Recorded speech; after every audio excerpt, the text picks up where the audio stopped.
S24 Ultra সামনের camera দেখছো আর sensor মেন্সর সামনের ক্যামেরা সবই তো এটা দুটো লইছিলাম মোবাইল মোবাইল দিয়ে পরিষ্কার করছো ঠিকই কিন্তু হলো মোবাইল আর চলে না।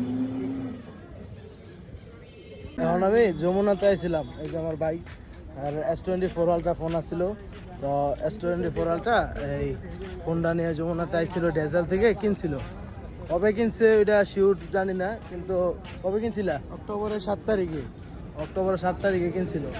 তো এখন তাদের কাছে নিয়ে এসেছি, তারা মানে ফোনের ভিতরে পানি ঢুকছে হালকা। তো এখন তারা যে একটু আমাদেরকে এটা আমাদের দোষ যে ভিতরে পানি ঢুকছে, কিন্তু তারা যে একটা আমাদেরকে করবে, আমাদের সান্ত্বনা দিবে বা বলবে।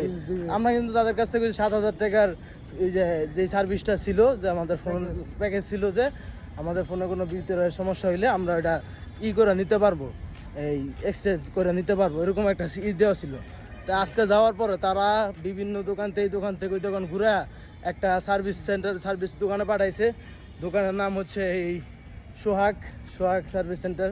তো ওই জায়গায় যাওয়ার পরে তারা আমাদের কাছে আরও মানে টাকা চাইতেছে, যে টাকা দিলে ঠিক করে দিবে, মানে আমাদের ফোনটা ঠিক করে দিবে। তো এটা একটা ভোগান্তি আসলে। তারা মানে একটা তো নিছে, হয়তো বা ভুল আমাদেরই, কিন্তু তারা যে ফোন কেনার পরে তাদের কাছ থেকে যে ভোগান্তিটা পোহাইতে হয় সেটা আর কি আজকে বললাম। তো সবারকে সতর্ক করলাম যে কেনার আগে অবশ্যই দেখা শুনা বুঝা তারপরে কিনবেন, কারণ এইসব ভোগান্তিকর দোকান থেকে আসলে ওই সময় অন্যান্য দোকান থেকে ডেজেল খুব ভালো ছিল, কিন্তু বর্তমানে তারা যেই কাজটা করলো এটা আমরা আশাবাদী ছিলাম না, আমাদের প্রত্যাশার বাইরে ছিল। তারা এই কাজটা করলো, মানে তাদেরও দোষ নাই আসলে, দোষ দিয়ে কি বলবো।